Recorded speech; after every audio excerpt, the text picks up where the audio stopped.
Saudara, alih-alih memberi kepastian hukum, aturan baru KUHP dan KUHAP justru memicu kekhawatiran serius terhadap kebebasan sipil, terutama hak warga untuk menyampaikan kritik. Sehingga situasi ini tentu saja memperkuat kekhawatiran jika ruang kebebasan sipil kian menyempit. Benarkah demikian? Kita akan bahas bersama dengan sejumlah narasumber lewat sambungan daring. Sudah bergabung bersama kami Guru Besar Hukum Tata Negara Universitas Gadjah Mada, Bung Zainal Arifin Mokhtar, dan juga juru bicara PDI Perjuangan, Mas Guntur Romli. Selamat pagi, Assalamualaikum Bapak-Bapak. Waalaikumsalam warahmatullahi. Selamat pagi. Iya, saya ke Mas Zainul dulu. Mas Zainul, ini kan kalau kita lihat ya, KUHP dan juga KUHAP baru ini resmi berlaku pada 2 Januari kemarin. Nah, salah satu yang kemudian menimbulkan kontroversi adalah soal pasal penghinaan terhadap presiden dan juga wakil presiden. Nah, Anda melihat dari kacamata Anda, ini merupakan babak hukum pidana baru yang semakin terang benderang atau kemudian step back? Soal penghinaan presiden ini ya, betulkah bahwa sudah diperbaiki, menghilangkan kemungkinan beberapa hal? Iya, seperti yang sudah dijelaskan dan selalu disampaikan oleh pembentuk KUHP maupun oleh Menteri Hukum maupun Wakil Menteri Hukum. Tetapi kalau kita lihat kan sebenarnya ada banyak sekali pertanyaan mendasar. Sebagian perdebatan ini sudah pernah saya perdebatkan dengan Prof. Edi panjang sekali di salah satu acara Mata Najwa seingat saya. Nah, perdebatan paling mendasarnya itu kan begini. Satu, ini warisan kolonial kan. Yang namanya perlindungan kepada kepala negara itu sebenarnya kalau kita masih ingat itu dari Wetboek van Strafrecht Belanda kan.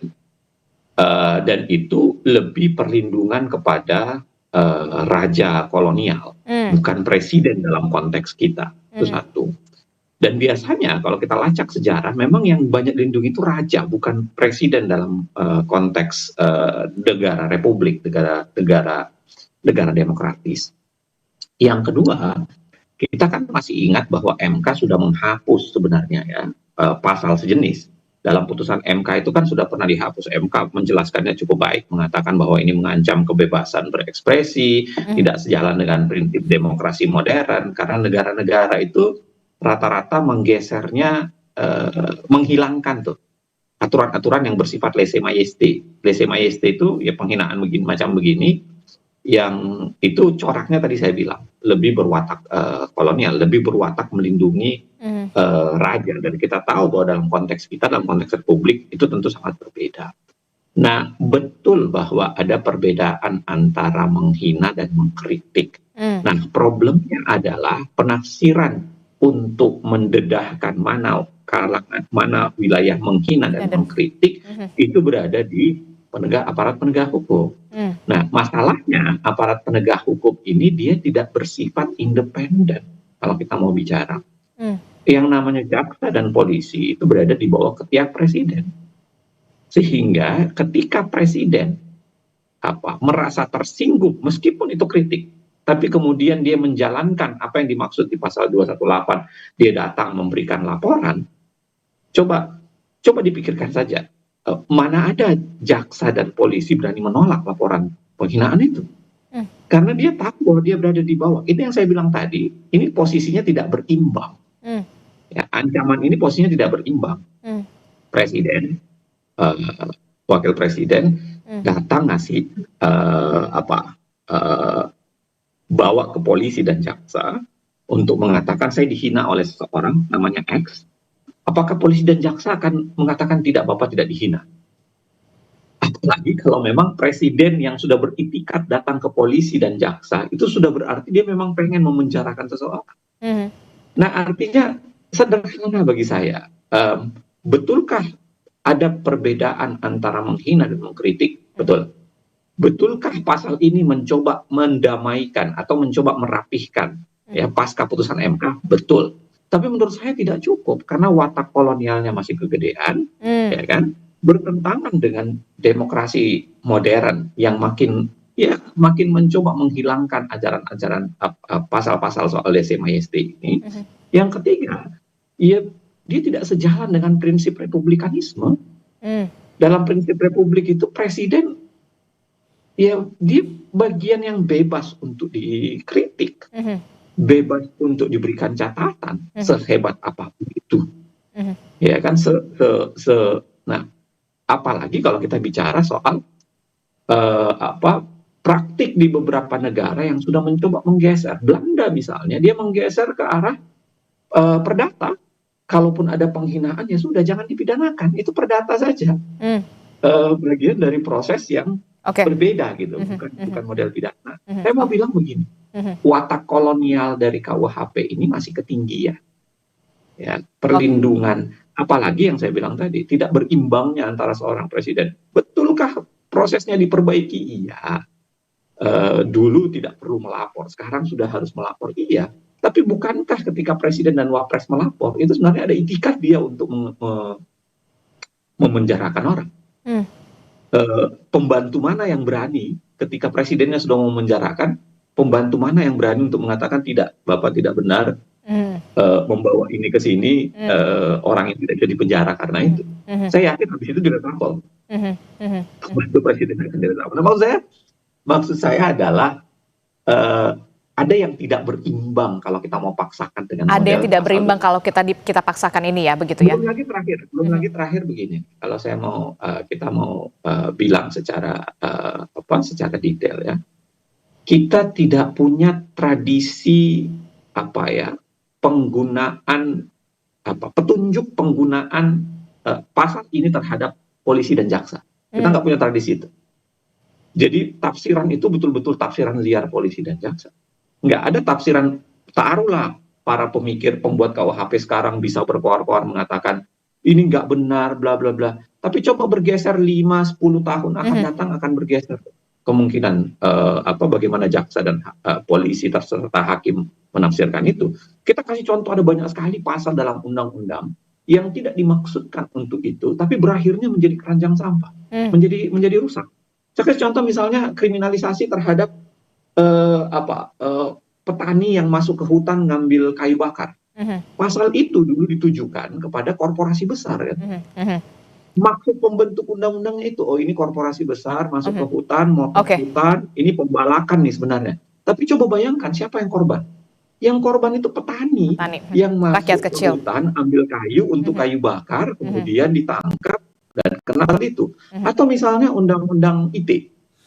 Yang dulu maksudnya tidak dimaksudkan untuk itu. Undang-undang ITE dimaksudkan untuk transaksi elektronik. Tapi kemudian berubah menjadi alat pemusnah massal kan. Siapapun yang menghina secara elektronik kemudian dilarikan ke sana.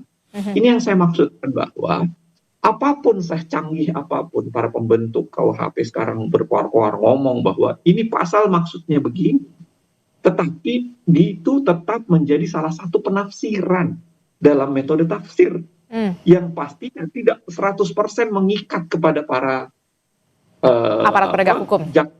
Aparat penegak hukum. Dia sangat bisa mengatakan kami menggunakan penafsiran letterless, kami menggunakan penafsiran ini, kami menggunakan penafsiran futuristik, kami menggunakan beragam penafsiran yang ada. Yang gunanya apa? Yang bisa dipakai untuk mengkriminalisasi masyarakat.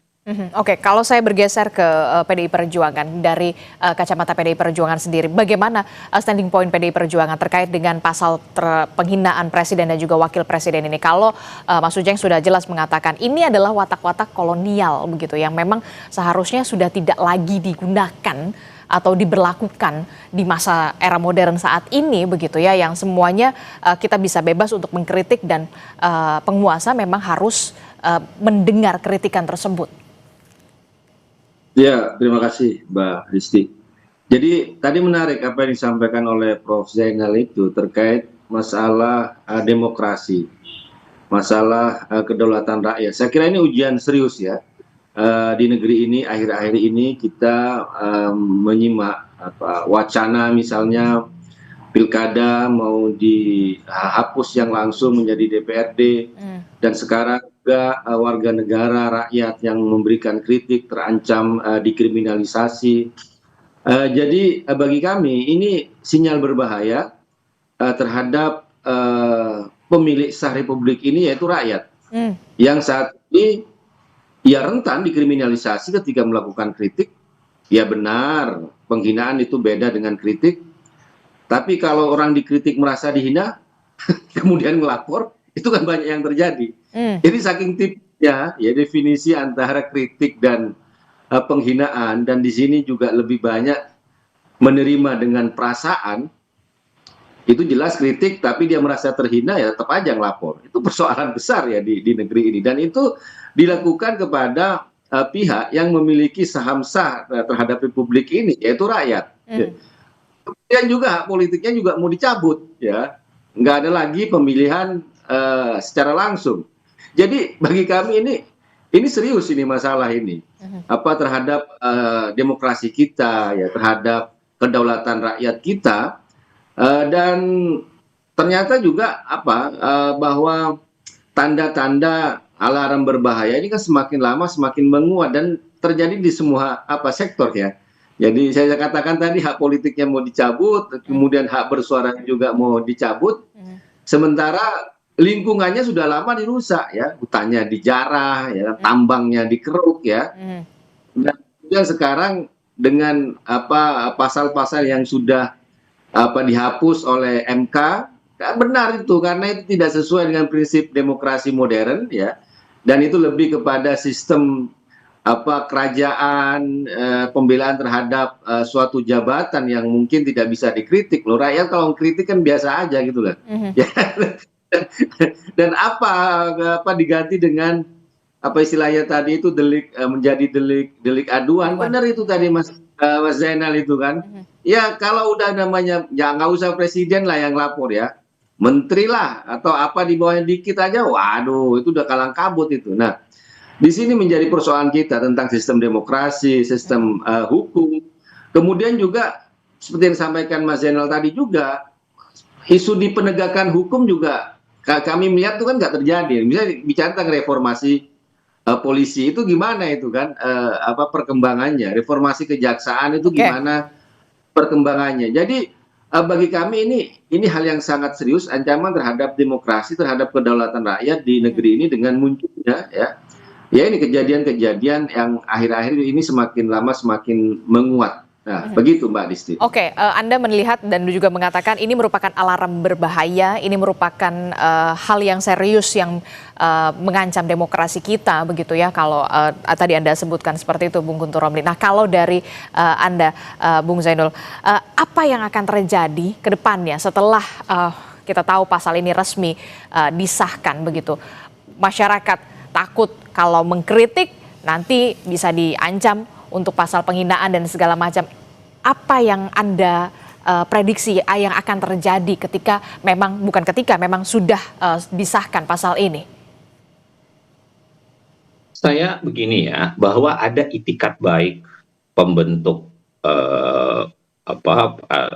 perumus, tim ahli perumus untuk menuliskan anotasi ya. Saya baca juga ada Mas Edi dan Prof Edi dan Prof Topo kan menulis anotasi KUHP. Jadi dia membuat catatan sebenarnya maksud KUHP itu apa, dan mereka berdua memang adalah pembentuk itu.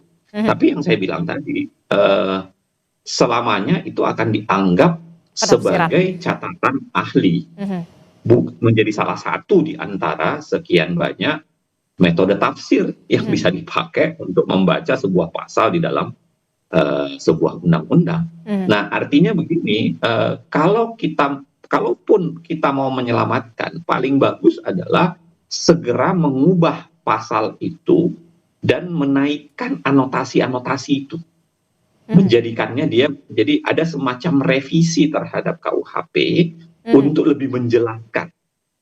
Walaupun kalau ditanyakan ke saya mengatakan problem mendasarnya adalah keberadaan pasal itu. Keberadaan pasal itu udah nggak benar. Karena tadi saya bilang, ini pasal model lese majeste ini adalah pasal yang sudah ditinggalkan. Negara-negara modern itu udah mulai, misalnya kalau kita lacak di negara-negara yang menggunakan sistem kerajaan kayak Spanyol, kayak Prancis, pasal-pasal begini itu pasal yang sudah tidak dipakai ratusan tahun. Apakah masih ada? Ada. Karena mereka masih punya raja kan. Tapi udah nggak dipakai. Nah, di Belanda sendiri sudah bergeser ke perdata, ya silahkan diselesaikan secara perdata saja, tidak perlu secara pidana. Nah, maksud saya adalah pikiran-pikiran beginilah sebenarnya yang harusnya diagregasi di dalam undang-undang KUHP.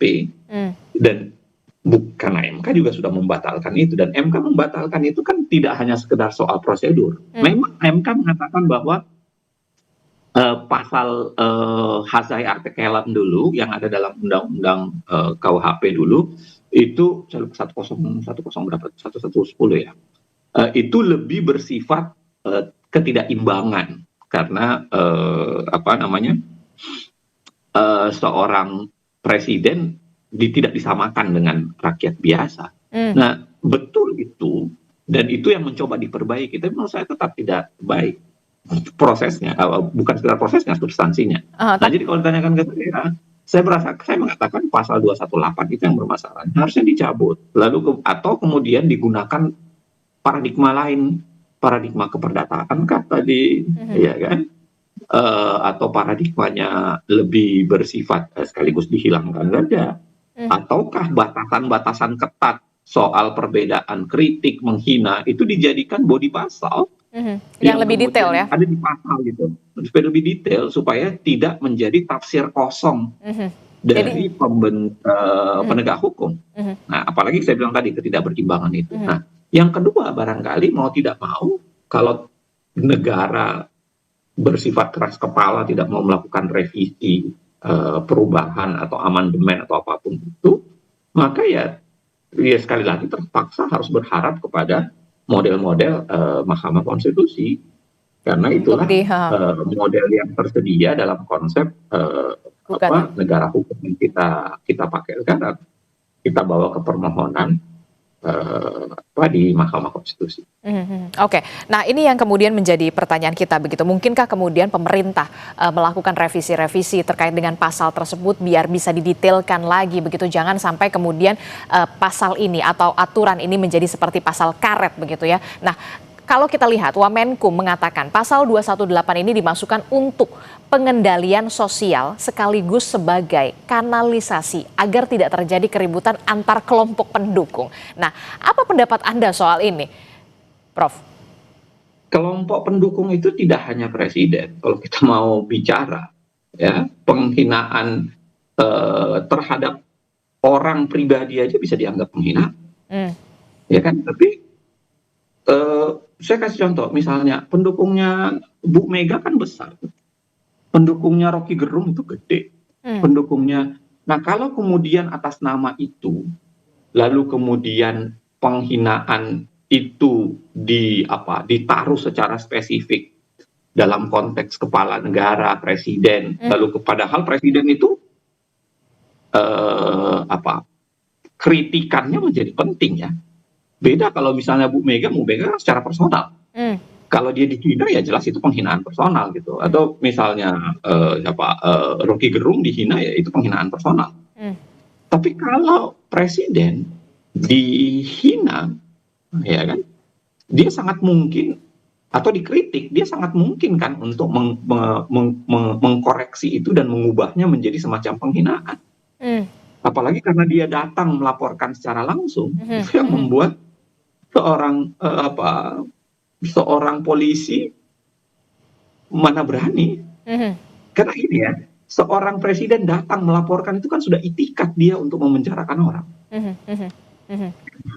Karena kalau dia nggak beritikat, dia cuekin aja kan, dia nggak perlu laporkan. Tapi ketika diubah bahwa dia harus datang melaporkan dan dia datang melaporkan, itu sudah sinyal bagi seorang aparat penegak hukum untuk memenjarakan. Dan biar bagaimanapun polisi menjadi tidak netral dalam tanda kutip ketika proses itu terjadi.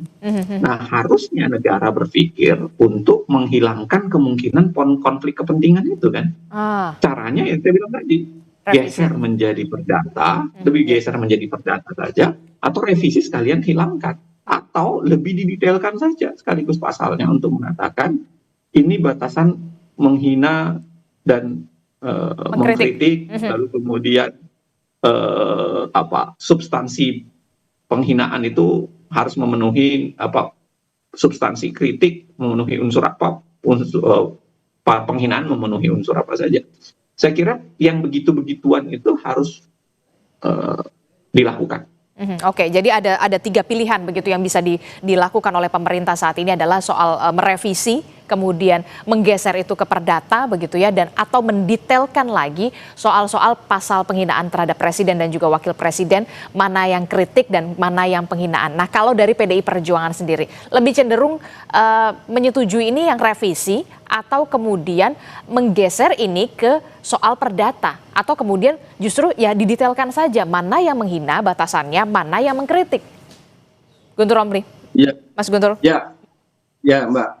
Jadi terkait dengan pasal ini ya yang penghinaan terhadap presiden, kan itu kan sudah disahkan. Saya nggak tahu apakah nanti juga akan ada gugatan ke MK. Tapi yang bisa benar-benar dilakukan usulan yang disampaikan Mas Zainal itu kan memperjelas itu kategori yang ketiga itu. Apa sih kategori tafsirnya dengan mengkritik dengan menghina itu kan harus jelas dan tegas gitu ya.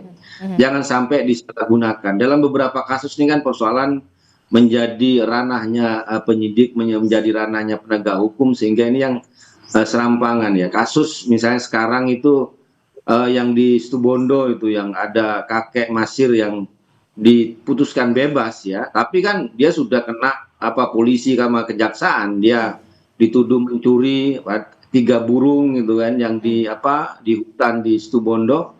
Jadi ini saya katakan bahwa ini masalah besar ketika tafsir subjektif dari penyidik, tidak ada kategori, tidak ada definisi, tidak ada kriteria yang jelas, akan sangat sulit membedakan antara kritik dengan penghinaan.